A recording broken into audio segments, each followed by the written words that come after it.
And is found guilty of capital murder in a Denton County courtroom today. 4 deputies stood around a handcuffed and subdued Jerry Joe Garza as the judge sentenced him to life in prison for the murder of his former girlfriend, Monica Partida, back in 2012. It was the first time Garza had ever been in the courtroom since testimony began in early December. And Jessica Bruno was there as well. And Jessica, the jury had listened through weeks and weeks of testimony and arguments. But how long did they actually deliberate this morning on the guilty verdict? It only took a little over 2 hours, and when they came out to announce the verdict, the victim's family was in the courtroom to hear it.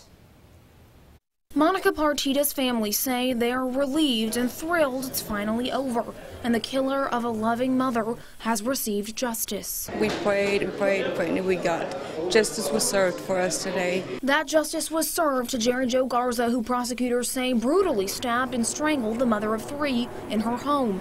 Garza received an automatic life sentence without parole after being found guilty of capital murder.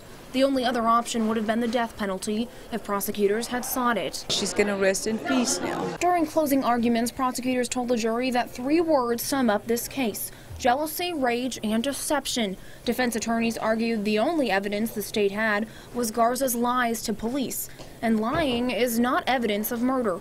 Prosecutors said besides lying to police multiple times about his whereabouts around the time Monica was murdered, they had plenty of other evidence pointing to Garza, including DNA at the scene.